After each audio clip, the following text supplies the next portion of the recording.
yo dije, y no estuvo bien, que la subsunción real del proceso de trabajo podía seguir indefinidamente hasta que una revolución la detuviera. Pero el propio Marx sitúa un límite objetivo del capitalismo, un límite absoluto, que sería la automatización completa de la producción, que por sí misma volvería al valor y por tanto al plusvalor. Entonces, lo que sí es cierto es que conforme nos acercamos a ese límite objetivo absoluto del capitalismo, que se genera mediante subsunción real del proceso de trabajo bajo el capital, mediante automatización creciente de la producción, va siendo cada vez más conflictiva la lucha de clases, las contradicciones entre las fuerzas productivas de la humanidad, no las del capital, las fuerzas productivas de la humanidad y el capital mismo, ¿no? Esto va indicando que será necesario llevar a cabo nuevas formas de sometimiento de la población y de la clase obrera, ¿no? Bien, es justamente este evento, el desarrollo de la subsunción real del proceso de trabajo bajo el capital, el desarrollo del plusvalor relativo, el desarrollo de la tecnología durante el siglo XIX, el que fue provocando poco a poco que fuera surgiendo la subsunción real del consumo bajo el capital, porque en ella encontramos una nueva forma de sometimiento de la sociedad. Y es lo que cada vez más el capitalismo va requiriendo conforme avanza su desarrollo histórico, porque no son suficientes el conjunto de instancias e instituciones económicas, políticas, jurídicas, culturales, para someter a la clase obrera, sino que la contradicción de las fuerzas productivas de la humanidad, incluir esa clase revolucionaria, está siendo cada vez más explosiva. Entonces requerimos también someterla en el consumo, también someterle a la fisiología para desde ahí someter su percepción y someter sus emociones y entonces someter también su conciencia. Si el problema del sujeto revolucionario es el problema de su conciencia, tiene todo expropiado, ¿no? Menos su conciencia. ¿Qué tal que la vaciamos de contenido? Claro, a través de mensajes idiotas, pero ¿qué tal que la vaciamos de contenido desde dentro del cuerpo de la persona? Al trastornar su fisiología, trastornamos también su emotividad y entonces su conciencia. Cualquier argumento discursivo que diga, hoy lo piensa, pero sus emociones llevan a que mañana no lo sostenga. Esto sí, pero quizá no. ¿Qué tal que tenga esa emocionalidad deslizante, vamos a decir, ¿no? Permanente, con una ambivalencia permanente? ¿Qué tal si la ambivalencia que el propio complejo de Edipo produce, la fortalecemos a través de una ambivalencia fisiológica continua entre un hígado y un páncreas que se contraponen de continuo, tratando de equilibrar los niveles de azúcar en la sangre, los niveles de glucosa y glucógeno? Bien, es una hipótesis para que por ahí se sigue toda una línea de investigación de cómo fue surgiendo la subsunción real del consumo bajo el capital históricamente.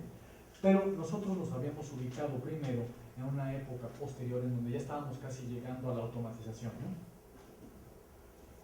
Y bien, la subsunción real del proceso de trabajo propugna por llegar a esta automatización. Conforme más nos acercamos, incrementan los conflictos, se hace más necesaria también la producción de valores de uso nocivos que deterioren al conjunto de la sociedad y se produzca una máquina automática social de producción de conformismo, de producción de actos de despropósito, no solamente de conformismo, sino incluso de insubordinación, pero con despropósito continuo. Un despropósito continuo se registra, por ejemplo, en las guerras de campesinas hacia el siglo XVI en Alemania, y lo registra puntualmente Engels porque le interesa observar esta manera en que los príncipes lograron ganarle a los campesinos insubordinados que tenían grandes ejércitos y un gran anhelo rebelde, porque le interesa para observar cómo ocurre la lucha de clases dentro del capitalismo. Y los pudieron neutralizar, ir venciendo, porque fragmentaban al movimiento.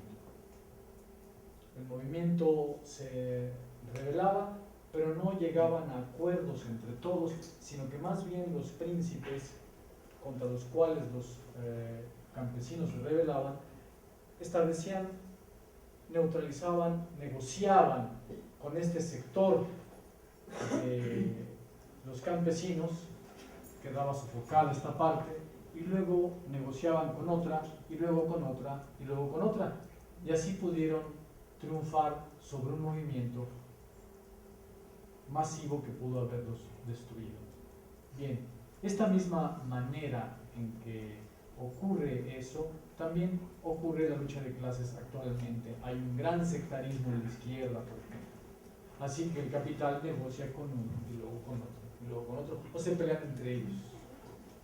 Hay muchas maneras de insubordinarse, y justamente por el modo en que te insubordinas, le das pie al otro para que te golpee. Eso se ve claramente en las peleas de box, porque es la finta que te hacen, te abres para golpearle, y es justamente como tú estás atacando lo que aquel necesitaba para golpearte y romperte el hocico, ¿verdad? Esa es la dialéctica del combate. Bien, entonces a eso es a lo que me estoy refiriendo. ¿De qué manera no puedo sofocar la insubordinación? Pero ¿qué tal que la insubordinación misma logra ser autodestructiva? Simplemente se requieren imbéciles que sean autodestructivos por sí mismos. Psicológicamente, ¿qué tal que desde su fisiología les construimos una fisiología que funcione así, antagónicamente? Así es que conforme nos acercamos a la automatización completa de la producción, se va a requerir mayores instancias de sometimiento del sujeto social, y eso, esta necesidad histórica, es a la que está respondiendo la construcción continua de subsunción real fuera del proceso de trabajo en el consumo, a la que estamos aludiendo. Ahora bien, ya mostramos que había un límite objetivo de la subsunción real del proceso de trabajo, y no solamente el evento revolucionario que la contradiría, sino por sí misma llega la automatización y abole el valor, y abole entonces al plusvalor. Esto no tiene sentido para el capital. Conforme crezca la medida de capital, la composición orgánica de capital, disminuye la plasmación de valor y de plusvalor. Así es que mientras vaya ocurriendo eso, va siendo cada vez más difícil reproducir al capital en términos capitalistas.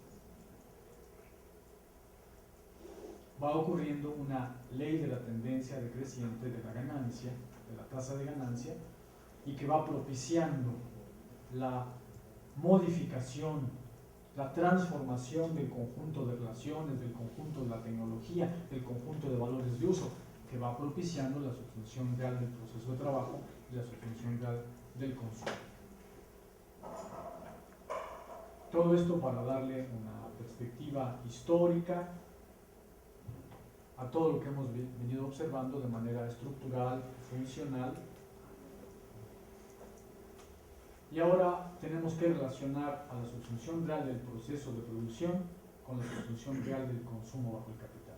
Estamos diciendo que la subsunción real del consumo bajo el capital no es sino la subsunción real del proceso de trabajo bajo el capital complicado, o los efectos que tiene el consumo, efectos forzosos que tiene el consumo, un tipo de tecnología nociva que el capital está desplegando. Pero, ciertamente, podemos distinguir dos momentos: el momento del consumo y el momento de la producción. Y al momento del consumo, llamarlo subsunción real del consumo bajo el capital. Y al otro, subsunción real del proceso de trabajo bajo el capital con tecnología nociva, etc. ¿Verdad?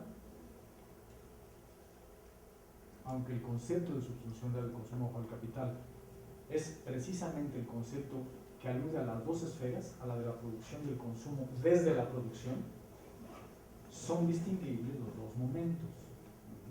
Y entonces, la hipótesis que sugieres en tu pregunta sería justamente decir, antes de llevar a cabo la revolución del modo de producción capitalista inmediato a nivel de la tecnología y las fábricas, antes de revolucionar la subsunción real del proceso de trabajo, estaría diciendo, se podrían llevar a cabo modificaciones en el proceso de consumo, por supuesto. Se requiere de una serie de luchas democráticas de tipo reformistas, ampliadas, generalizadas, como esta de las etiquetas, o otras más radicales que atenten en contra de lo que el capital está haciendo en contra de nosotros. Es perfectamente posible, y no solo, es perfectamente necesario que toda la población defienda su pellejo y se organice para eso. Y no tiene que estar en un sindicato para hacerlo, pero qué bueno que los sindicatos se percataran de eso. Y no tiene que estar en un partido para hacerlo, qué bueno que los partidos se percataran de eso. Simplemente tiene que defender su pellejo individual o socialmente, con un amigo, o grupalmente, o coordinarse. En fin, a todo nivel se puede generar organización y lucha para defender nuestras vidas, incluso sin todavía tener que transformar las relaciones de producción capitalistas. Esta lucha es forzosa, tan forzosa como es la lucha por el salario. Es una lucha que continuamente la clase obrera tiene que dar y siempre apuntar al capital, porque garantiza que esté ocurriendo la relación capital-trabajo, de explotación de plusvalor. Pues bien, si luchamos por nuestras vidas sin todavía tener que revolucionar las relaciones de producción capitalistas, estamos garantizando que el capitalismo todavía exista, ¿no? Bueno, no me preocupa. Lo que me preocupa es mi vida. Así es que es una lucha forzosa. No es un mero deber ser o una propuesta.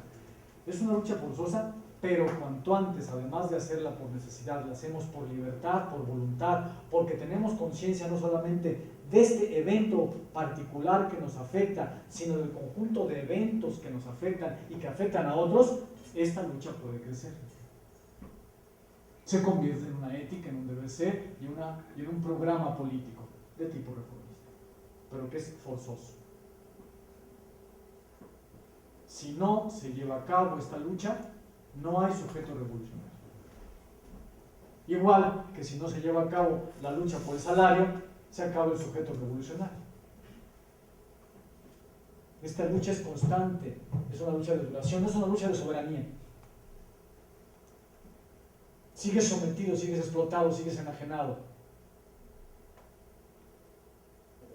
pero vivo, que es la condición básica para que ocurra la soberanía del sujeto, el desencadenamiento de la lucha a otros niveles. Entonces, tómese en cuenta, no hay sujeto revolucionario si no hay sujeto vivo, si no defiende no solamente su fuerza de trabajo, sino su fuerza viva, entonces no hay fuerza revolucionaria. Y entonces, bueno, es perfectamente posible lo que estás diciendo y interesa observarlo con nitidez en la estructura del objeto capitalista en reproducción para observar cuáles son las opciones políticas de la humanidad y de la clase obrera. Por otro lado, sí, a ver, cuando hablamos de dimensiones ideológicas y de dimensiones psicológicas, siempre estamos hablando de niveles meramente formales de subsunción. No tenemos allí una subsunción material, práctico-material, ¿no? Podemos hablar de la cultura como valor de uso, o de la psicología social como valor de uso, y indicar que hay momentos en que justamente por el tipo de sustancia que tenemos en cuenta, que estamos analizando o con la que tenemos que ver, es decir, el cogito, la conciencia, lo formal es idéntico a lo real. Cualquier modificación de forma, pues ya cambió la idea, ¿no? Entonces, en ese sentido podemos decir, bueno, es una subsunción formal que tiene siempre determinaciones e implicaciones de subsunción real del consumo bajo el capital. Pero importa distinguir, porque es muy diferente tener una idea o una emoción que puede ser pasajera, o tener un tipo de fisiología materialmente determinada que reproduce continuamente ese tipo de emociones o ese tipo de ideas. Si yo estoy ingiriendo continuamente azúcar y me provoco euforia y luego bajones de angustia, los provoco químicamente, continuamente voy a provocar unas altas y bajas depresivas. No simplemente por un complejo, no simplemente por una angustia, por una represión sexual, etc., sino que está materialmente producida reiteradamente esa emoción con precisión. Y a mí sí me interesa ver cómo está siendo sometido el sujeto, si solamente a nivel de la conciencia y los medios de comunicación por el mensaje que le dicen, o solamente por la represión sexual que vive en su familia, que ha vivido en su historia personal, que es una represión más fuerte que la de los medios de comunicación y que prepara a la de los medios de comunicación, sino que además de eso, de tener reprimida la sexualidad y toda una culpabilización y toda una emotividad que está dispuesta al conformismo, a la autoculpabilización, etc. Y entonces llegan los medios de comunicación para decirle que pues usted es el que produce toda la basura del mundo, ¿no? Hagamos algo por el planeta, ¿tienes valor o te vale? Y así, o sea, que están atacando directamente al público, culpabilizándolo de algo que es el capital el que está produciendo, la catástrofe, y te culpabilizan individualmente. Y tú lo aceptas, no solamente por el juego de palabras con que está dicho el mensaje, sino lo aceptas porque tú tienes ese truco en la cabeza de ser un sujeto que vale madre, yo no sirvo para nada en la vida, y no sirvo nada porque he aceptado la represión sexual desde que estaba chiquito y no me afirmo, y cada vez que me toco allí digo, ay, qué miedo, todo eso. Es a lo que está aludiendo Zizek.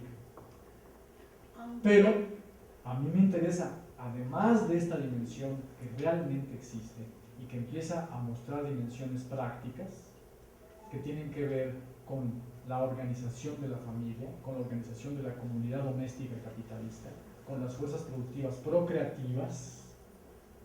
Me interesa qué está ocurriendo con las fuerzas productivas técnicas y con la producción de valores de uso, con las que se están alimentando las fuerzas productivas y que generan continuamente ese tipo de emociones.